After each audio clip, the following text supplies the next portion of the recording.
तेरी मम्मी ने तो अलग पैदा कर रखी है कि तू 350 रुपये ले रही है। उस दिन मेरा इतना दिल दुखा है कि मैंने घर वालों से कुछ बताया भी नहीं। मेरे हस्बैंड ने बोल दिया था भी कंजूसी नहीं करनी, पता है क्या भैया पैसा तो जुड़ जाएगा, लेकिन जो टाइम मैंने 3 महीने का यहाँ पे दिया है ना वो फिर वापस नहीं मिलता। भैया मैं मेहनत इतनी ज़्यादा कर रही हूँ, अगर सही रेट होना है तो 50-60 हज़ार रुपये मेरी कहीं पर भी नहीं गई।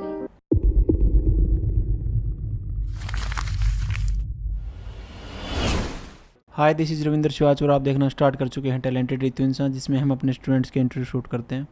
उसी कड़ी में एक और इंटरव्यू आज हम शूट करेंगे हमारी प्यारी बहन सलमा का, जो कि बिलोंग करती हैं करेला। हाँ भैया। जींद में पड़ता है गाँव। हाँ भैया। जी दीदी, बताएं कैसे आना हुआ आपका यहाँ टैलेंटेड रितु इंसान पे। हेलो भैया, मेरा नाम सलमा है, मैं गांव करेला से बिलोंग करती हूँ, जींद डिस्ट्रिक्ट में है। और मैं यहाँ पे आने से पहले मैं बुटीक पे ही काम करती थी, घर पे ही। मतलब आपका घर से काम कर रहे थे आप खुद हाँ, का? घर से काम कर रही थी भैया मैं। तो वहाँ पे मैं 20-25 हज़ार रुपये करती थी।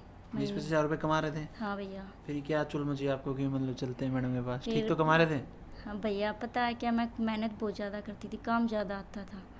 और काम ज़्यादा करना पड़ा था आपको? हाँ, 20-25 हज़ार काम रुपये के लिए? मैं पता है क्या है कि एक सूट के 350 रुपये देते थे। सिंपल तो सूट के? हाँ, नहीं 350? इनर वाले भैया, इनर वाले के इनर वाले 350? सूट के भैया। और जिसमें इंटरलॉक भी करना पड़ता था, प्रेस भी करनी पड़ती थी, तो उसमें मेरी मेहनत बहुत ज़्यादा लगती थी। सारे काम अकेले ही कर रहे थे आप? हाँ भैया, अकेले करती थी। सलवार से लेके तुरपाई सब कुछ? हाँ भैया, नहीं तुरपाई बाहर करवाती थी भैया। सलवार भी खुद सिलती थी मैं। ओके। तो कितने मतलब 20-25 हज़ार रुपये आप कमा रहे थे? हाँ भैया। तो इसका मतलब आप 30 दिन जा रहे होंगे आपके उसमें? हाँ भैया। खुद के लिए टाइम था? नहीं भैया, खुद के लिए कोई भी टाइम नहीं था, ना बच्चों के लिए ना खुद के लिए। बस खाना बनाया, सुबह जल्दी उठी, खाना बनाया और अपनी दुकान में बैठ जाती थी भैया, बुटीक पे। कहाँ थी आपकी दुकान गाँव में? घर पे ही है भैया। जहाँ पे आपका घर था वहीं काम? हाँ, घर में ही है। ओके। तो जो आपका जो एरिया है, जो गाँव है, वो मतलब मुस्लिम ज़्यादा है वहाँ हिंदू ज़्यादा है? नहीं भैया, हिंदू ज़्यादा है। हिंदू ज़्यादा है? हाँ तो आपके कस्टमर भी हिंदू ज़्यादा रहे होंगे? हाँ भैया। तो आप कौन सी ड्रेसेज में आप परफेक्ट थे? भैया वहाँ पे सूट सलवार ज़्यादा चलते हैं। तो वही सिल रहे थे आप? हाँ भैया, सूट सलवार और पैंट प्लाजो। वैसे ड्रेस वगैरह मैं बना लेती थी जो दिखाती अभी मैं थी। एक फंक्शन में गया था, आपके मुस्लिमों में था, तो मैंने देखा आपके यहाँ भी लड़कियाँ अब ऐसी ड्रेसेस पहनने लगी हैं। हाँ भैया, पहनती है ना? हाँ वो मतलब वो ट्रेंड नहीं रहा कि ब्लैक ही ब्लैक, वो क्या बोलते हैं, बुर्का वगैरह, वैसा ट्रेंड अब इतना जल्दी नहीं देखा मैंने। देखा मतलब हरियाणा की बता रहा हूँ बेसिकली मैं, क्योंकि यहाँ पे क्योंकि कल्चर इन्फ्लुएंस करता है एक दूसरे कल्चर को ना। हाँ भैया। तो मैंने देखा कि आपके यहाँ भी लड़कियाँ ऐसी ड्रेसेस पहनती हैं। हाँ भैया, पहनती और अपने यहाँ भी काफ़ी लड़कियाँ सीख के गई हैं। हाँ भैया। तो काम भी आती हैं आपको? ओके। तो अभी जब आप काम कर रहे थे ठीक ठाक पैसा कमा रहे थे? हाँ भैया। तो जो ये पैसा है भैया 20-25 हज़ार कमा रहे थे, आपको ये कमाने मतलब कितने साल की जर्नी है आपकी? भैया मैंने ये 14 साल तो मैंने वहाँ पे हो गए करेला में शादी के बाद? हाँ भैया, शादी के बाद ही मैं मतलब करने लगी थी काम। ठीक है। लेकिन थोड़ा बहुत मतलब टाइम लगता है भाई किसी भी उसमें। तो अब तो मेरा काफ़ी अच्छा काम चल रहा था, लेकिन उसमें मेहनत इतनी ज़्यादा करनी पड़ती, बच्चों के लिए भी बिल्कुल भी टाइम नहीं था। मेरे बच्चे पता है कि छोटी बेटी है, वो सामने वो कहती कि मम्मी जल्दी सोना है, तो वहीं पे दुकान में ही ज़मीन पे लेट के सो जाती। तो रात को इतना दुख होता है कि वैसे लगभग कितने ऑर्डर आप बनाते थे डेली? कितने सूट सिल देते थे भैया? अगर ज़्यादा मान ले मेहनत करती थी तो 5-6 निकल जाते थे। इतना काम करते थे? हाँ भैया। और ना तो 3 तो डेली के थे ही। मतलब कस्टमर आपके पास अच्छे खासे हैं? अच्छे खासे हैं भैया, कस्टमर अच्छे खासे हैं, लेकिन पता है क्या है, कुछ तो मान ले कहते ही रेट दे देता है। कभी एक अच्छा, गाँव में उधार की बड़ी समस्या रहती है? हाँ, उधार की बहुत ज़्यादा समस्या रहती है। और मेरा एक दिन पता है मैं आना भी नहीं चाहती थी, मैं बाहर जाना भी नहीं चाहती थी बुटीक के लिए। तो एक दिन पता है कि मैंने एक लेडीज़ के सूट सिल दिए, उसकी बेटी की शादी थी। तो सूट सिल दिए, तो 1 साल के बाद मैंने पैसे मांगे। 1 साल बाद? 1 साल बाद मैं बोली कि इतने पैसे हैं और मैंने कम से कम रेट लगाए, आप इतने पैसे दे दो। मैंने बोली कि मैं आप औरों पर अगर मैं 350 ले रही हूँ ना तो आप 300 दे दो भाई, इतना टाइम हो गया भाई। मैं सोचती थी कि मेरे इकट्ठे मिल जाओ। तो उन्हें पता है क्या बोले कि बोले आना गाँव में है ना 250 रुपये में सूट सिलते हैं, तेरी मम्मी ने कि तू अलग तक पैदा कर रखी है। वह बात भैया मेरे इतने दिल पर लगी। एक तो 1 साल बाद हाँ, पैसे नहीं दिए उसने? और फिर उसने पता सीधी डायरेक्टली ये बात कही, तेरी मम्मी ने तू अलग पैदा कर रखी है कि तू 350 रुपये ले रही है। उस दिन मेरा इतना दिल दुखा है कि मैंने घर वालों से कुछ बताया भी नहीं। फिर मैं बोली कि मैंने बाहर बुटीक करना है, वो भी कहते थे कि भी बाहर बुटीक कर ले। बाहर मीन्स शहर में? हाँ, शहर में। ठीक है। तो बोला काम भी कम रहेगा और अपना खुद के लिए भी टाइम होगा, टाइम पर सोना खाना पीना हो जाएगा। क्योंकि शहर में तो मिनिमम सूट के 500-700 रुपये लेते हाँ हैं, भैया। सिंपल सूट के, इंदर वाले के 1000 रुपये लेते और हैं। ऐसी भी बात नहीं है कि मैं सूट अच्छे नहीं सिलती, अच्छे सूट सिलती थी भाई, कोई भी इतनी शिकायत नहीं थी मेरी। इंटरलॉक भी करती थी मैं, फिनिशिंग भी अच्छी थी। लेकिन दुख कहाँ होता था कि इतनी मेहनत करने के बाद भी। आप सलमा नहीं बन पाए वहाँ पे, समझे दीदी? हाँ भैया। जब तक आप किसी की बीवी, किसी की लड़की बने रहेंगे ना गांव में, तो आपको पैसे कोई नहीं देगा। जब तक आपकी खुद की आइडेंटिटी बनेगी ना, जैसे अब आप गए बुटीक पे, आपने बुटीक किया शहर में, तो आपके नाम से बुटीक को जानेंगे वो, चाहे आपके कोई भी नाम रख देना वहाँ पे कि उस बुटीक वाले के पास जाना। किसी की लड़की, किसी की वाइफ कह के नहीं बोलेंगे आपको। वहाँ पे बनेगी आपकी आइडेंटिटी और वहाँ से मिलेंगे आपको पैसे। सही कह रहा हूँ? हाँ भैया। इसलिए जाना पड़ता है शहर में। फिर वो भी बोले कि मेरे को ज़्यादा परेशानी होने लगी थी, कि मैं ज़्यादा टेंशन में रहने लगी थी। वो नहीं देख रहा था जब आप एडमिशन लेने आए थे। बच्चों के लिए भी टाइम नहीं, घर वालों के लिए टाइम नहीं, मेरा खुद का नहाना खाना पीना सब कुछ, मतलब टाइम, कोई किसी चीज़ का टाइम नहीं था। तो वो बोले कि इस तरह तो ना हमने भी खो देगी और खुद ने भी खो देगी, ना तो हमारा ख्याल रख पा रही ना अपना ख्याल रख पा रही। आप ऐसा करो कि आप जुलाना कर लो बुटीक, जुलाना जीन जहाँ भी आपका मन करे। मैंने ये कहा कि मैंने बाहर के बारे में कुछ भी नहीं पता, क्योंकि मैं गांव में ही रही हूँ, मैं कभी गांव से बाहर गई ही नहीं। मार्केट के बारे में तो मुझे कुछ भी नॉलेज नहीं है भैया। और एक मेरी मेन समस्या है कि मैं अकेली कभी जा नहीं सकती, मैं अकेली कभी गई नहीं घर से बाहर। तो फिर बोले कि बोला ठीक है, आप एक काम करो कि आप कहीं सीखना चाह रहे तो सीख लो। ठीक है। मैंने भी ये कहा कि मैंने थोड़ा बहुत मान लिया बाहर के बारे में नॉलेज लेनी पड़ेगी, सीखना पड़ेगा कि बाहर कैसा ट्रेंड है, कैसे कि क्या फैशन मांग रहे है। हैं, कैसे कस्टमर से हाँ डील करते भैया। हैं, कैसे क्या करते हैं। तो फिर बोले कि चल ठीक है। मैंने एक पास में एक लड़की है जो जीन शादी हुई उसकी, मैं बोली कि मैं कोई अच्छा सा भाई बुटीक देखना, कोई सिखाता हो। बोला ठीक है। उसने 2-3 जगह पे बात की, मैं चली गई उसके साथ में। मैंने काफ़ी जगह पे गई, कई बुटीकों पे गई, तो उन्होंने एक ने तो मंथली के 4000 रुपये मांगे। 4000 रुपये मांगने के बाद मैं बोली कि भाई मशीन तो मैं लेके नहीं आ सकती, और एक फिक्स टाइम पे नहीं आ पाऊंगी मैं, जो फिक्स टाइम 4000 रुपये मांगे, फिर भी मशीन फिर आपको वो लेके जानी बोले थी। कि वो टाइमिंग क्या रहेगी, बोला 2 घंटे सिखाऊंगी मैं। मतलब मैं पूछना चाह रहा हूँ, मशीन आपको ही लेके जानी थी फिर हाँ, मुझे ही लेके जानी पड़ रही थी मशीन, और फिर 30 किलोमीटर दूर आना जाना, ये भी दिक्कत थी। तो फिर मैं बोले कि मैं मान ले भी लेट भी हो जाऊँ, 2 घंटे खातर मैं जाऊँ, तो परेशानी कुछ थी भैया। सिलेबस फिक्स था कि क्या सिखाएंगे? नहीं भैया, कोई फिक्स नहीं था। तो सिखाते क्या, मतलब वो क्या कुछ आपका बस- डिफाइन हुआ, प्री डिफाइन हुआ कि ये सिखाएंगे, ये नहीं भैया, सिखाएंगे? ऐसा कुछ नहीं था। हम्म, फिर पता उसने क्या कहा कि बोले 4000 रुपये लूँगी, 2 ही घंटे सिखाऊंगी, 2 घंटे के बाद मैं यहाँ पे बैठने भी नहीं दूंगी। मैंने बोला कि मेरी ट्रेन का टाइम तो होगा अभी लेट, 3 बजे की ट्रेन है, तो मैं कहाँ पे बैठूंगी, कहाँ जाऊंगी। बोला कि मशीन की भी मान ले भी हम दे देंगे, भी इतनी दूर से नहीं लेके आए। फिर मैं 4000 रुपये तो आपकी फ़ीस होगी, तो मैं वहाँ से आऊँगी, पैसे लगाऊंगी, तो मेरे 10-12 हज़ार रुपये तो यही से चले जाएंगे। मैं अपना काम छोड़ गया, 2 घंटे के लिए मेरे 6 घंटे बर्बाद हो रहे थे। तो फिर मैंने वहाँ से मना कर दिया। फिर मैं घर पे आ गई। फिर मैंने उससे बोला भी कि मैं कोई और देख, कोई अच्छा हो तो जीन में। तो फिर इस दौरान मैं बीमार हो कब की बात है ये यहाँ आने से 1 महीने 2 महीने पहले की। 2 महीने पहले की बात है। हाँ। ठीक है। तो फिर उस टाइम पे मैं बीमार हो गई थी, तो भैया गई थी मेरे से मिलने के लिए। तो भैया बोल, जब मैं बोली कि भैया मैंने बाहर दुकान करनी है, बुटीक करनी है, बोला ठीक है बेबी। फिर मैं बोली कि मैं भाई मैंने जीन सीखने खातर जाने की बात करी है, मान ले अगर भैया जो पुलिस में होने की हाँ बात कर रहे हो? भैया। तो फिर भैया ने भाई सोचा होगा, भाई तो भाई सोचा ही बहन के बारे में, कभी गई नहीं वो बाहर।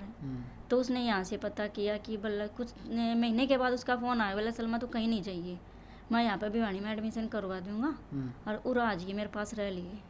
तो फिर भैया लेके आए। भैया दीदी का गांव नज़दीक पड़ता है, मानेरू गांव पड़ता है, काफ़ी नज़दीक है भिवानी से। हाँ भैया। बोला कि यहाँ पे रुक जाइए। मैं फिर बोली कि मैं अपने हस्बैंड से बोली कि मेरे पर दिल्ली का सफ़र नहीं होगा, कि भाई मेरी आँखों में ज़्यादा प्रॉब्लम थी, मेरे सर में दर्द हो जाता था। फिर यहाँ आने से पहले मैंने PGI से इलाज लिया भैया आँखों का, जिससे मेरा सर का दर्द में काफ़ी आराम है। अब मैं इसीलिए सफ़र कर रही हूँ कि दवाई लेनी पड़ती है मेरे को हर रोज़। अच्छा, क्या ऐसी क्या समस्या है आपको? मेरी भैया आँखों में ज़्यादा वीकनेस आ गई थी, जो नस है वो कमज़ोर हो गई थी। ठीक है, ये काम कर करके? हाँ भैया, काम करके भी, और मैं बीमार भी हो गई थी। फिर टेंशन भी बहुत ज़्यादा थी, प्रेशर बहुत ज़्यादा था मेरे पर, घर की जिम्मेवारी भी थी, और फिर बुटीक की भी। मेरे हस्बैंड भैया पहले उसमें थे मेट्रो में, दिल्ली मेट्रो में। हाँ भैया, अब वो घर पे ही रहते हैं। उनके आँख में प्रॉब्लम हो गई थी और उन्होंने मतलब इस्तीफा दे दिया था भैया। इसके बाद काम नहीं कर पा रहे हैं? नहीं कोई भैया। पेंशन वगैरह मिलती है? नहीं मिलती? नहीं भैया, कोई पेंशन वगैरह तो नहीं मतलब सारे परिवार का एक किस्म से भार आपके कंधों पर ही है। हाँ भैया। तो मतलब ये भी नहीं कह पा रही कि कोई ऐसा बंदा भी नहीं जिससे मैं अपनी प्रॉब्लम शेयर कर लूँ। किससे बोले भाई, घर ससुराल का तो ऐसा है माहौल है, माँ बाप से बोलें तो भाई वो खुद टेंशन में होंगे कि बेटी की तकलीफ तो भैया देखी नहीं जाएगी माँ बाप पे। तो मैं सोच रही कि मैं खुद अकेली परेशान रह के ना, मैं किसी और को परेशान ना करूँ, मैं अपनी मेहनत ही कर रही हूँ ताकि मेरे बच्चे अच्छे तरह से पढ़ ये लिख। मेहनत भी एक सही डायरेक्शन में की जाए ना, तो ही उसका रिजल्ट मिलेगा। भैया मैं मेहनत इतनी ज़्यादा कर रही हूँ, अगर सही रेट होना है तो 50-60 हज़ार रुपये मेरे कहीं पे भी नहीं गए। सही रेट हो तो दीदी 3 सूट सिलते हो आप कम से कम भी। हाँ भैया। 70-75 हज़ार रुपये कहीं नहीं गए। हाँ भैया। और फिर सिंपल सूट सिल के बता पता रहा है हूँ। क्या, अब की बार करवा चौथ का जो सीजन था भैया, उससे पहले मैं बीमार हो गई थी। 1-1.5 महीने में बीमार रही, तो मेरा काफ़ी काम इकट्ठा हो गया था। तो उस काम को मैंने मान लिया कि 3 महीने का काम मैंने 1.5 महीने में कवर किया है। तो मैं इतनी पागलों की तरह हो गई थी भाई, जब मेरे पर तो बस ये काम छोड़ना ही पड़ेगा, ऐसा हो गया था। बच्चे भी परेशान, मैं भी परेशान। तो फिर बोले कि बोला इससे अच्छा तो रहने दे। मैं एक दिन तो पूरी रात नहीं सोई, एक लेडीज़ का सूट आया हुआ था, तो ये ऑर्गेन्जा का कपड़ा होता है ना भैया, उससे मैंने पहले बोल भी दिया था कि भाई ये सूट सिलते वक्त कट जाएगा, उस पर वर्क ज़्यादा था। तो वो वैसा ही हुआ जो मैंने पहले बोल दिया। उसने पहले बोल दिया कि जो होगा सो होगा, तो आप सिल माफ दिए। कर दीजिए। पहले कस्टमर बोलता है कई बार कि तू जैसा भी हो कर दे, और बाद में बोलता है नहीं आपने बोला नहीं, हाँ है ना। नहीं, मैंने बता दिया था उससे, मैं ये दिक्कत आएगी इसमें, क्योंकि वो सूट की लेंथ थी, तो वर्क को हम उठा के लगा रहे हैं, तो उस पे मशीन चलेगी तो भैया वो कटेगा ही। तो वैसा ही होगा, थोड़ा बहुत हो गया था। फिर उसने शाम के टाइम पे फ़ोन कर दिया भैया ये दिक्कत होगी, तो मुझे तो टेंशन हो गई, उसके लिए तो जरा सी बात थी। फिर मैंने उससे बोला कि भाई देखिए मैंने आपसे बोल दिया था। बोला भाई ऐसा थोड़ी है, बोला था कट गया, कट जाएगा। मैं बोली कि मैंने कहा था। बोला नहीं। फिर मैं बोली कि मैं चलो ठीक है आप ले आना, भाई जैसे तैसे होगा मैं कर दूँगी ठीक। फिर मैंने समझाया, बोली कि नहीं दीदी आपने बता दिया था। जो जिसका सूट था ना, उसकी बड़ी जिठानी ने किया था शायद फ़ोन, तो उसने फिर उस जिसका सूट था ना, वो बोली कि वो नहीं आपने तो बोले था, आपकी कोई गलती नहीं है। एक दिन और एक रात में पूरी रात टेंशन में रही। फिर अगले शाम को मेरे को ये मिली तो थोड़ी रिलैक्स हुई भैया मैं। जब जाके मैंने काम किया तो एक दिन मैंने पूरे दिन काम भी नहीं किया उस दिन। काफ़ी आप इमोशनल हैं अपने काम को लेके। हाँ भैया, मैंने ना अपना काम पूरी ईमानदारी से किया। मेरी प्रॉब्लम ये है कि भाई मैं टाइम पे सूट नहीं दे पाती, बस ये ऑर्डर ज़्यादा लेते हैं क्योंकि काम ऑर्डर पता है कि मना करने के बाद भी ज़बरदस्ती दे जाती हैं। फिर रेट मांगती हूँ तो फिर यही कहते हैं कि इतना ही लो। इतनी मान दुनियारी थोड़ी जाम रखी। हाँ भैया। पता है कि इतने दिन से मेरे कभी दुख नहीं हुआ। पता है कि एक सूटे तो सिल है, यह बात हो जाए। उस टाइम पे ये नहीं देख रही कि भाई अपने बच्चा ने भी छोड़ रही है, अपनी नींद भी छोड़ रही है, अपना हर कुछ छोड़ रही है भाई। कई बार क्या होता है कि अच्छा, ये जो मैं अभी बीच में आपकी बात को रोकूंगा। बेसिकली क्या है कि समाज में ना जो ये काम करते हैं, लाइक सूट सिल रहे हैं या कुछ ऐसा वैसा काम कर रहे हैं, तो लोग उनको ना दया दृष्टि से देखते हैं आज भी कि ठीक है अपने बच्चे पाल रही है 5-10 हज़ार रुपये कमा के, ऐसे ना। मतलब उनकी ना सोच ऐसी है कि पता नहीं, मतलब ये काम ना करने लायक नहीं है, जैसे छोटा काम है और अपना गुजारा सा कर रही है, और वही आप एक स्टैंडर्ड से कर देना तो बिल्कुल सही है। हाँ भैया। है ना। तो इस मामले में आप क्या मानते हैं, हमने कुछ माहौल चेंज किया देश का? हाँ भैया, काफ़ी माहौल कि कम से कम अब ये तो कोई नहीं बोलेगा कि सिलाई सिल के अपने बच्चों को पाल रहे हैं। हाँ भैया, अब तो पता है क्या भैया, यहाँ आने के बाद मेरा इतना हुआ है कि कल मैं घर पे गई थी, अचानक से फ़ोन आ गया था। कल मैं यहाँ से 4:30 बजे निकली थी, तो मैं 6-7 बजे 6 बजे के आसपास घर पहुँच गई थी। तो मेरा देवर बोला कि बोला के सीखा है, के है रील में ये है, मतलब फिराक शेर ये है। मैं यूँ बता आपने कौन सी ड्रेस बनवानी है, उसका फ़ोटो मेरे फ़ोन पर शेयर कर दिए, मैं वही ड्रेस बना के दे दूँगी। भैया हम तो वही शादीशुदा हैं, भाई यही सोचेंगे हम कौन सी ड्रेस डाल सका, वैसे ही बनावांगे। भाई हमारे जो बैच की हैं वो सारी गृहस्थी वाली थी, हमारे बैच की थी, जो अब बैच चल रहा है हमारा, उसमें सभी ने यही सोचा कि भाई हम ऐसी ड्रेस बनाई ताकि हम घर पे भी डाल लें। ठीक बात है। तो सबकी यही सोच थी। मैं ये थोड़ी है ना कि भाई जो हम फैशन में वो करेंगे। मैं हाँ इतना सीख लिया कि हमने अब अगर आप कोई भी पिक्चर दिखाओगे, कोई फ़ोटो भेजोगे तो हम वो ड्रेस बना लेंगे। सिंपल सूट सलवार से ज़्यादा आगे आ गए हाँ हैं। भैया, आज मैडम ने भी बोला है कि आज हमारा सिलेबस की कल लास्ट क्लास है, तो मैडम ने ये बोला है कि आप कोई भी फ़ोटो देखना भी किसी भी ऐप पे जाके यूँ सोचना कि आप कोई ड्रेस बना सकते हो कि नहीं बना सकते। आप सोचोगे तो सब बना सकते हो, लेकिन मैंने अभी मैं यहाँ आने से पहले देख रही थी कि मैंने सोचा कि मैं सब ड्रेस बना सकती हूँ। अभी देखो क्या है, पहले क्या है, आप किसी ड्रेस को देखते हैं ना तो आप मतलब फैसिनेट हो जाते होगे कि यार कितनी अच्छी ड्रेस है, लेकिन अब आपको जैसे जो यहाँ के स्टूडेंट हैं वो ऐसे नहीं देखते कि ये कितनी अच्छी, वो देखते हैं ये बनेगी कैसे। हाँ भैया। आपका दिमाग उस हिसाब से सेट किया जाता है। जैसे एक लड़की ने मेरे से पूछा था कि भैया कितने ड्रेसेस सिखाते हैं। हमारे ड्रेसेस तो हम चाहे कितनी सिखाएं दीदी, लेकिन हम आपको तरीके सिखाएंगे, मछली खाना नहीं सिखाएंगे, मछली पकड़ना सिखाएंगे। तो वही हम सिखाते हैं बच्चों की। अगर मेथड आपको पता है, अगर आपके बेसिक्स बहुत ज़्यादा मजबूत हैं, आपको पता है कि आपको हर चीज़ सिखा दी गई, ब्लाउज से लेके फ्रॉक से लेके लहंगा और सब कुछ, आपको गाउन वगैरह सब कुछ सिखा दिए गए, तो आप आराम से कर पाएंगे। हाँ भैया, पता है कि मेरे हस्बैंड का फ़ोन आया था, बोले कुछ सीख भी रही है कि मैं कहा आप बताओ आपने क्या बनवाना है। भाई मेथड सिखा रही है मैडम। भाई मैडम ये थोड़ी नहीं एक ड्रेस सिखा दी, जिस तरह के गाँव में सिखाऊं सूट सलवार सिखा दी, भाई वो घर वाले का संतुष्ट हो जाए, सूट सलवार सीम लिया, पैर लिया, दिख गया। पर मैडम तो ये सिखा रही है कि हमें एक फार्मूले से हम क्या ड्रेस बना सका। बिल्कुल। तो ये चीज़ सीखी है हमने। ये घर वाले तो ये चाहोगे भाई ड्रेस तो कुछ सीमी है नहीं, और इतना खर्चा लगन लग रहा है। कितना खर्चा लग गया आपका यहाँ पे? मेरा भैया लाख के आसपास हो गया। लाख के आसपास? हाँ भैया। फैब्रिक इसका मतलब अच्छा यूज़ किया आपने? हाँ भैया, मेरे हस्बैंड ने बोल दिया था भाई कंजूसी नहीं करनी। पता है क्या भैया, पैसा तो जुड़ जाएगा, लेकिन जो टाइम मैंने 3 महीना का यहाँ पे दिया है ना, वो फिर वापस नहीं मिलता मेरे को। जिंदगी बार बार मौका नहीं देती। मेरे पास है ना भैया, मेरी शादी के बाद मैं मायके मान ले स्टार्टिंग में ही रही होंगी महीने 20 दिन, ना मैं हफ्ते के लिए भी नहीं आती घर पे। और मैंने अब अपने बच्चों से मैंने 3 महीने बिताए हैं भैया। कितने बच्चे हैं आपके? 2 बच्चे हैं भैया, एक लड़का एक लड़की। मतलब कि ऐसे परिवार तो आपका हाँ सही है, भैया। छोटा परिवार। और बेटी तो उस दिन बहुत ज़्यादा रो रही थी, काफ़ी दिन मेरा यहाँ पे मन भी नहीं लगा भैया। यहाँ पे आने के बाद तो कुछ स्टार्टिंग में तो मेरा मन भी नहीं लगा, और कुछ ऐसा भी हो रहा था कि कुछ होगा कि ना होगा। डर? हाँ डर भैया। क्या होता है? डर ये होता है कि मान के चलो, डर आपका अपना नहीं था, वो समाज का डाला हुआ डर था। आप समझे, आप 20, 25, 15 हज़ार रुपये कमा रहे थे, जो भी हाँ कमा रहे भैया। थे। एक तो आपके दिमाग में ये कदे उड़ जाऊँ, सीख भी ना पाऊँ, और ये पीछे भी गए, वो जो डर होता है ना, वो नहीं करने देता कुछ। वो स्टार्टिंग के महीने में तो भैया ऐसे ही रहा, मेरे को नींद भी नहीं आई भैया। एक दिन तो ऐसा लगा कि रोने भी लगी, मैं सोची मैं यहाँ से छोड़ के चली जाऊँ, क्योंकि वहाँ का भी प्रेशर, मेरा काम बंद हो रहा है। परिवार में कमाने वाले भी आप अकेले? हाँ भैया, और फिर प्रॉब्लम ये भाई बच्चे भी का भी मन नहीं लग रहा ना। फिर मैं हर हफ्ते जाती थी भैया मैं घर पे। अच्छा। 2 महीने तो मैं गई, अब लास्ट के महीने में नहीं गई मैं। क्यों? ड्रेसेस हैवी आ गई थी? ड्रेसेस भी पता कि मैंने सोची कि मैं टाइम यहाँ पे दे दूँ। अभी कितने बजे आते हैं आप सुबह? मैं सुबह 8:45, 8:40 के आसपास, 9 से पहले पहले आ अभी जाती जाते कितने बजे हैं? हूँ। मैं जाती हूँ 5, 5:30। तो उस टाइम तक आप कितने ड्रेसेस सील देते हैं क्लास के बाद?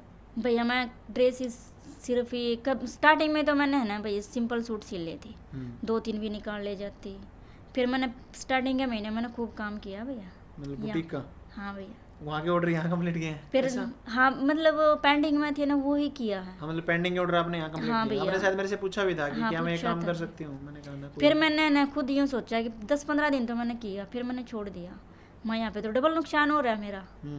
मैं यहाँ पे टाइम नहीं दे पा रही, वहाँ का प्रेशर लेके आने ले जाने, और फिर मैं ये उनमें मन रहता मेरा, अब ये कंप्लीट मेथड करने। भी नहीं छूट पाते आपसे? हाँ भैया, फिर मैं ये कंप्लीट करने हैं, उसमें उलझी रही, फिर मैंने तो बिल्कुल बंद कर दिया भैया वो काम। अभी जो आपके कस्टमर्स हैं वो क्या कह रहे हैं आपको? कस्टमर के भैया फ़ोन भी आते हैं। मैंने उनसे बोल रखा है मैं 20 तारीख के बाद ही आऊँगी, मैं गाँव में आऊँगी, तो मैं उससे पहले नहीं आ रही। और किसी ने सूट उठा के ले जाने तो ले जा भाई, मैंने इतना वो करा, मतलब काफ़ी काम था मेरा यहाँ पे आने से पहले। मैं कोई ले जाओ तो ले जाने दिया, कोई रुके तो रुक जाए, मेरी बहन से बोल दिया था मैंने। एक ही जगह शादी हो रखी है आपकी?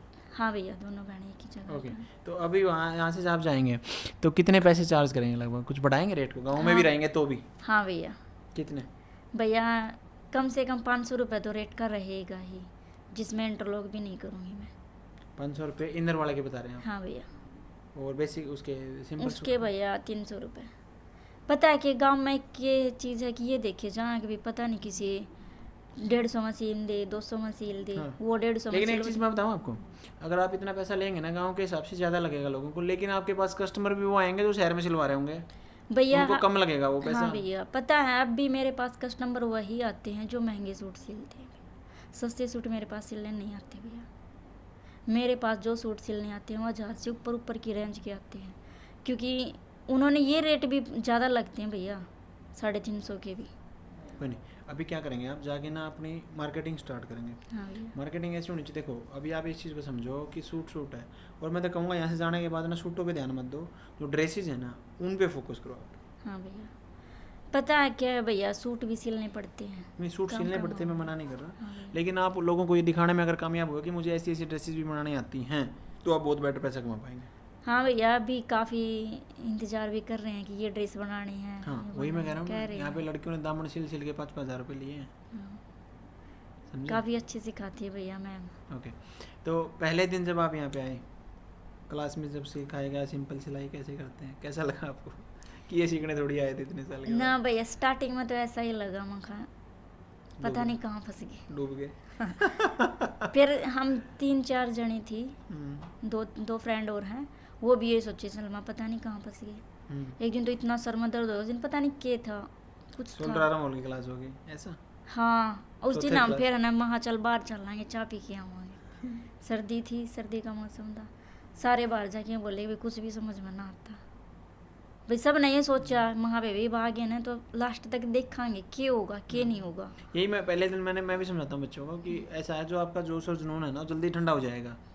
आप आए हो कि रितु मैडम के पास एक छड़ी हो आपके सिर पे घुमाएगी और आ जाएगी, ऐसा नहीं होता। हाँ भैया। टाइम देना पड़ेगा, 3 महीने तो मिनिमम रिक्वायर्ड हैं। और जब आप सोचेंगे, जैसे हमारे स्टूडेंट काफ़ी हैं ऐसे, 7-8 स्टूडेंट ऐसे मेरे को मिले हैं जो पहले आए 10-15 दिन में छोड़ के चले गए, दोबारा आए 1 महीने 1 साल बाद हाँ भैया। दोबारा सीख के जा रहे हैं। तो ऐसा क्या होता है कि बच्चों को ना एक बार लगता है कि मतलब अब जैसे वो क्या करते हैं, एक बंदा छोड़ के गया, उसके साथ वो बच्चे तो रुक जाएंगे ना जो जिनको कुछ भी नहीं आता था, हाँ भैया। लेकिन वो 3 महीने बाद देखेंगे तो बहुत अच्छा करेंगे, फिर उनको रिग्रेट होता है कि ये तो गलत कर दिया, मैंने नहीं आना चाहिए था। क्योंकि एक स्टेप बाय स्टेप प्रोसेस है सिखाने की, ऐसा नहीं कि आप छड़ी लिए बैठे पता है हैं क्या भैया, स्टार्टिंग में यो भी तो कंफ्यूज था ना हमारा, तो क्यों मैं पहले सिलाई करती थी। हम्म। अब ये समझ में नहीं आया था मैं सही हूँ या मैम सही है। मेथड हाँ भैया। मेथड में क्या होता है दीदी, जैसे वो कुम्हार होता है ना, वो घड़े बनाता है, तो अगर मिट्टी सही हो ना तो सही है, वो अच्छा घड़ा बनेगा।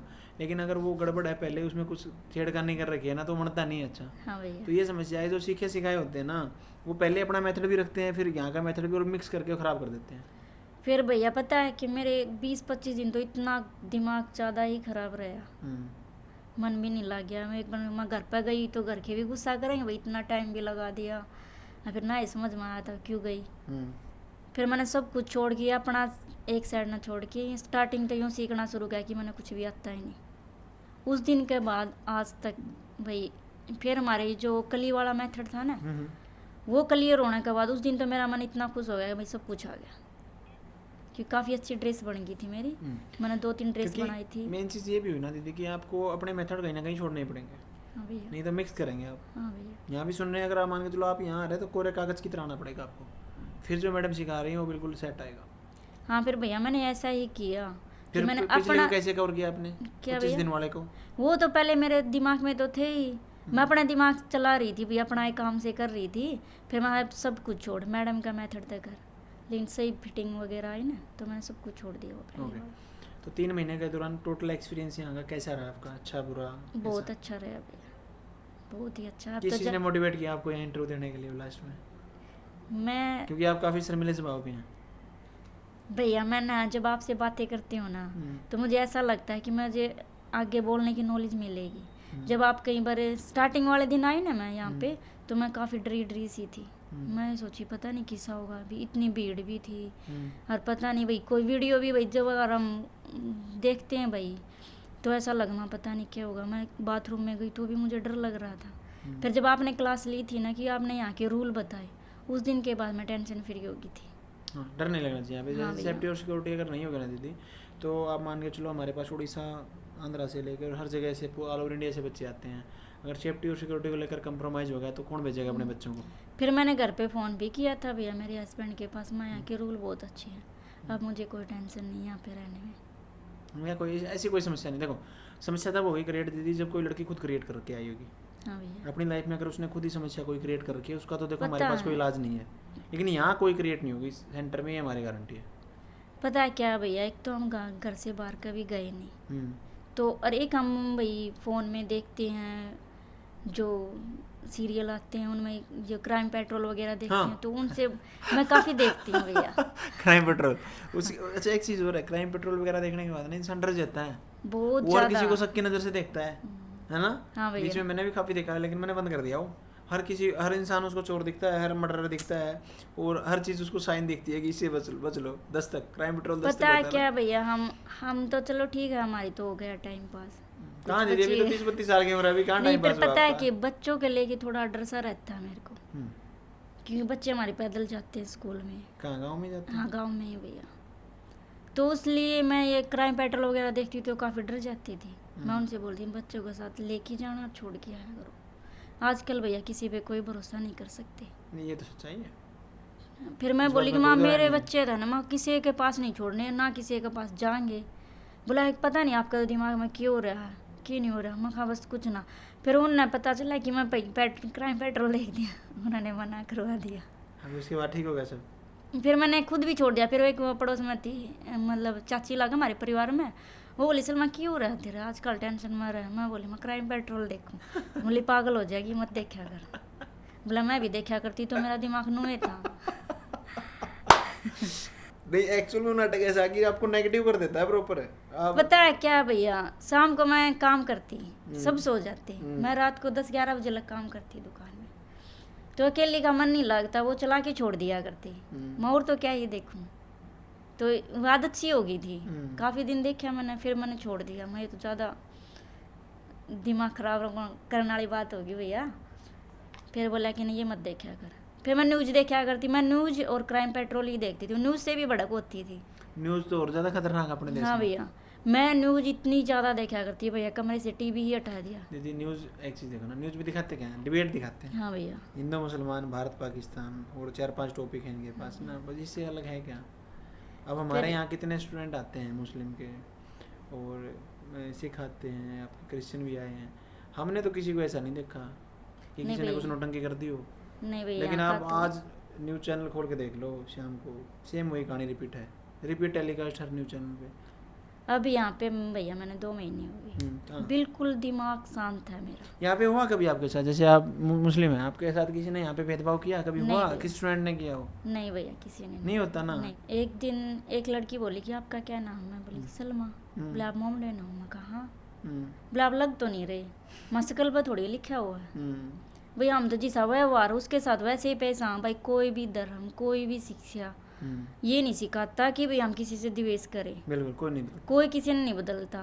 और मेरी नज़र में तो भाई सब तो बड़ा धर्म, रिश्ता, नाता इंसानियत का है। अगर वो ही नहीं है इंसान में, तो कोई धर्म वगैरह सब कुछ व्यर्थ है। वो तो व्यर्थ है, फिर तो कहानी ही खराब है। और ज़्यादा पढ़े लिखे होगे, जो ज़्यादा धर्म न मानना है, उनमें या ज़्यादा पाओगे कि वो यो धर्म ऐसा है, यो ऐसा। वो पढ़ते नहीं है, वो सिर्फ सुनी सुनाई पे चलते हैं। हाँ भैया, उनमें आधा अधूरा ज्ञान हो, वो आधा भी अधूरा ज्ञान दिखेगा। मौत का कारण है। हाँ भैया। समस्या ये है कि वो पढ़ते हैं नहीं कि यहाँ पे क्या लिखा है, वो सिर्फ सुने हुई बातों पे चलते हैं। और सुने हुए तो फिर व्हाट्सएप यूनिवर्सिटी का ज्ञान है, कोई कुछ ही सुना दे, क्या फ़र्क पड़ रहा है। आजकल तो रील्स में ज्ञान ही दे रहे हैं सभी। इन 3 महीनों के दौरान आपकी जो यहाँ का स्टाफ है, और खासकर रितु मैम, उनके साथ बॉन्डिंग कैसी रही है आपकी? बहुत अच्छी रही भैया। कुछ डाउट वगैरह सोल्व हुए आपके कि नहीं? हाँ हुए? भैया, डाउट क्लास मैंने एक भी नहीं ली भैया, क्यों? क्योंकि मेरे डाउट क्लास में ही क्लियर हो जाते थे। काफ़ी डीपली समझाती है मैम। हाँ एक भैया। टॉपिक को ऐसे खोल देती है प्रॉपर्ली। हाँ भैया, पर पता है कि डाउट कहाँ पे रहते हैं, क्लास में तो हम ध्यान देते नहीं हैं। और फिर स्टूडेंट में आपस में पूछें, कोई अलग बताओ, कोई अलग बताओ, स्टूडेंट वहाँ अपना पे- ज्ञान मिक्स कर देता है। हाँ भैया, वहाँ पे कंफ्यूज रह जाए। पता है बीच में मेरे साथ क्या हुआ कि मैं हर चीज़ पूछ पूछ के करने लगी। एक हफ्ता बीच में ऐसा गया मेरा डर गया। कि मैं सोची मैं खुद गलत हूँ। मैंने ये समझा कि मैंने कभी सिलाई की ही नहीं। पर एक मेरे साथ वो रीना है, वो बोली कि सलमा आप तो फेल हो गए। मैं क्यों? बोले हर चीज़ पूछ पूछ कर है। मैं तो तब पता चला कि मैं हर चीज़ पूछ पूछ के करने आपको लग पता नहीं चल रहा था? और हाँ भैया, और मैं ये सोच रही थी कि मैं गलत हूँ और उसे आगे वाला बता रहा है वो सही है। ऐसा मेरे साथ भी ज़िंदगी में एक बार मेरे साथ भी हुआ था ऐसा ना। मतलब एक बार हम कुछ पेपर सवाल कर रहे थे, और एक हम 2-3 लड़के होशियार होते थे ना। एक लड़के का दूसरे का मैंने देख गया गलती से, या देख लिया मैंने जैसे भी था, उसका कुछ उत्तर अलग था। मैं सोचा ये गलत नहीं करता, ये इसका गलत नहीं हो सकता। मैंने वो टेप दिया, गलत हो गया, मेरा सही था। हाँ ऐसा ही हुआ भाई मेरे साथ। पता है कि अंजलि है, एक वो इंटरव्यू देगी जब आएगी आपके पास, हम्म, तो सब उससे पूछ रहे माँ इसने इसको ज़्यादा आती होगी, हम्म। उन्हें भाई अच्छी आती है, सिलाई भी अच्छी आती है। हम्म। मैं भी उससे पूछने लगी माँ भाई मेरी ये डाउट है बता दे। हम्म। वैसे मेरे मतलब मैं आपके साथ स्टूडेंट ही है। हाँ भैया, हम्म। फिर मैं उससे पूछी, फिर मैं तो और ज़्यादा उलझ गई भैया। हम्म। मैं सोची कि मैं जो कुछ करी वो सारा ही गलत है। फिर हमें फिर- टीचर से उनसे क्यों नहीं पूछा यहाँ पे? पता है यही तो मैम, जो मैम बता रही थी मेरे डाउट साथ ही क्लियर हो रहे थे भैया। फिर लेकिन मैंने आप वैसे घुस गए दिमाग में हाँ आपके कि गलत दो है। 3 दिन ऐसे गए मेरी। फिर वो मेरी फ्रेंड रीना कटिंग कर रही थी, हम्म। वो बोली सलमाई उन्होंने मंगाई उन्होंने किस तरह कर दिया, दिमाग कहीं और था उस टाइम पे। मेरे थोड़ी टेंशन सी भी थी भैया। हम्म। तो बोले सलमा तेरा दिमाग कितना है? हम्म। मैं क्यों? बोले तू हर चीज़ पूछ पूछ कर लग रही, तू तो फेल होगी, हम्म। तेने कुछ ना आता। मैं ऐसा क्यों बेबे? बोला देखिए नु किस तरह निशान लगा रही। उस दिन के बाद मैंने किसी से पूछना ही छोड़ दिया। हाँ, क्योंकि आप क्लासेस आपके पास रिकॉर्डेड होंगे, हाँ उसमें भैया। देखो आप एक बार नहीं क्लास भैया, करके मैंने एक दिन भी रिकॉर्डिंग क्लास नहीं ली। लाइव देखा आपने। मैंने जो कुछ सीखा भाई ऑफलाइन ही सीखा इंस्टाग्राम पे आईडी तो कहीं होगी इनकी, है भैया। हैं? डालते हो? मैं नहीं डालती, मेरे हस्बैंड डालते हैं। ओपन है? हाँ भैया। आपकी फोटोज वगैरह डालते हैं? हाँ भैया, यहाँ आने के बाद डाली भैया। इंस्टाग्राम चलाते हैं दीदी? हाँ भैया, बस रील देखती हूँ और कुछ नहीं रील देखते हैं, कुछ या कुछ नहीं डालते कि आप जो भैया। ड्रेसेस मेरे वगैरह को में डाल- डालने नहीं आते। और यहाँ से जाने के बाद जब बुटीक करेंगे आप, यहाँ से जाने के बाद तो फिर कैसे काम चलेगा बिना सोशल मीडिया के? भैया मेरा बेटा है, मेरे हस्बैंड है, वो कर देंगे। सपोर्ट है आपको इस चीज़ के हाँ लिए भैया। कि आप ड्रेसेस में फ़ोटो डाल सकते हैं? हाँ भैया। काफ़ी सपोर्टिव फैमिली है फिर आपकी तो। नहीं मेरे हस्बैंड वैसे अच्छे हैं भैया। ओके, तो यहाँ से जाने के बाद क्या प्लान है आपके, वो बताएं। मेरा यहाँ जाने के बाद भाई बुटीक ओपन करने का प्लान है। अभी आपको ये, लेकिन ये कंफर्म नहीं है कि इस शहर में करेंगे? नहीं भैया, कन्फर्म तो है जुलाना ही, लेकिन अगर जुलाना का एरिया थोड़ा सोचना समझना पड़ेगा भाई, किस एरिया में कितना काम चल सका है, ना तो फिर रोहतक ही आ जाए। सोशल मीडिया पे अगर आप एक्टिव हो पाए हाँ तो आप चाहे जुलाना कर लेना, चाहे रोहतक कर लेना, जींद कर लेना, सभी जगह चल जाएगा। लेकिन अगर आप दिखाने में कामयाब नहीं हो पाए कि आपको ये काम आता है, जैसे मान के चलो आपको ड्रेस आती है बहुत अच्छी है, आपने प्यारी बना रखी है, लेकिन लोगों को पता ही नहीं चले कि आपको ये बनानी भी आती है, तो वो कैसे आपको ऑर्डर देंगे आपको? हाँ ये तो बात समझे? सही ये है दिखाना इसलिए बहुत ज़्यादा ज़रूरी है। तो अभी जो आपकी फेयरवेल पार्टी होगी उसके लिए क्या तैयारी है आपकी? भैया। अभी तो 2-3 ड्रेस मैंने बना के रखी हुई हैं, हम्म। लेकिन फिर मैं ये सोच रही हूँ कुछ हटके बनाऊँ। कुछ हटके? हाँ भैया। हटके मतलब मशीन से उल्टा हटके? भैया पता है कि मैं सोच रही हूँ कि कुछ से अलग से ही बने। मतलब कुछ ऐसी ड्रेस जो और बच्चे ना बना रहे हो, हाँ भैया। कॉपी पेस्ट ना कर दे कोई। हाँ भैया। लड़कियां ना यहाँ पे ना शाम को रात को जाके बनाती हैं या घर पे बनाती हैं, सबके सामने कोई ड्रेस नहीं बनाता फेयरवेल की, मैंने देखा है ये। नहीं भैया, ऐसी कुछ बात नहीं है। सारी बातों के बीच में दीदी वो बात रहेगी कि आप पढ़े लिखे कितने हैं? भैया मैंने +2 की है। +2 की है, उसके आगे क्यों नहीं पढ़े? भैया हमारे गांव में है ना, हमारी जाति में पढ़ाते नहीं थे, हमें मुसलमानों के यहाँ पे। अच्छा, फिर उन्हें आपको कैसे पढ़ाया? जी मेरी मम्मी की और मेरे पापा की और बड़े भैया की सपोर्ट थी, वो चाहते थे कि मैं पढूं। भैया तो ये चाहते थे कि मैं आगे और पढूं। अच्छा, लेकिन मेरी +2 के मैंने पेपर देने के बाद ही मेरी शादी हो गई थी। +2 के बाद आपकी शादी कर दी गई? हाँ भैया। तो आगे वाले भी बोल रहे थे कि पढ़ ले, फिर गृहस्थी में जाने के बाद तो वह कहाँ पढ़ाई जाती है। ओके। हमारे गांव में भैया मुसलमानों में मैं पहली लड़की थी जिसने मैंने +2 की थी। अच्छा, उससे पहले किसी लड़के ने +2 ही नहीं की नहीं थी? भैया। और अभी क्या हालात हैं, अभी क्या देखते हैं? अब तो सब पढ़ते हैं भैया। अब सब पढ़ते हैं, हाँ। नॉर्मल है? हाँ, जिसके घर के सपोर्ट कर रहे हैं वो पढ़ते हैं। ओके। और जो आपका गांव है जहाँ पे आपकी शादी हो रखी है, वहाँ के क्या हालात हैं? वहाँ के तो अच्छे हैं भैया, अगर कोई बढ़ना चाहो तो बढ़ सका। मर्ज़िदा में परिवार सपोर्ट कर रहा है? हाँ भैया। Okay, thank you. तो इन्हीं बातों के साथ इस इंटरव्यू को हम समाप्ति की ओर लेके जाते हैं। और ये मेरी बहन सलमा, इनको मैं पहले से जानता हूँ, ये हमारे कुछ जानकारी में थी और मैंने इनको काफ़ी पहले समझाया था और होपफुली ये बहुत अच्छा सीख पाए, नहीं तो फिर इनके भाई भी मेरे को गाली देते हैं कि नहीं सिखा पाए इतना बड़ा सिस्टम नहीं भैया। बना के बैठे हैं, नहीं सिखा पाए। तो सही में सिखा पाए ना दीदी? हाँ भैया। क्योंकि काफ़ी रिस्पॉन्सिबिलिटी हमारे ऊपर भी रहती है जब कोई बच्चा हमारे पास आता है इतनी दूर से, वो आस करके आता है। सबसे मेन चीज़ ये है कि उस बहुत कुछ छोड़ के पीछे बच्चों को, परिवार को और हर चीज़ को पीछे छोड़ के 3 महीने एक महिला के लिए निकालना, अब मतलब एक बच्चा होता है उसको आप जब कोचिंग के लिए भेजते हैं उसके लिए निकालना एक अलग चीज़ है, 10वीं 12वीं में होता है। लेकिन एक महिला जब अपने परिवार को छोड़ के, बच्चों को छोड़ के आती है, वो बिल्कुल एक अलग टास्क है। और अगर हम उसमें फेल हो जाते हैं तो फिर कोई फ़ायदा नहीं है हमारा यहाँ पे होने का। तो आप बेझिझक होकर यहाँ पे आ सकते हैं, हम बिना सिखाए किसी को नहीं भेजते हैं। Thank you.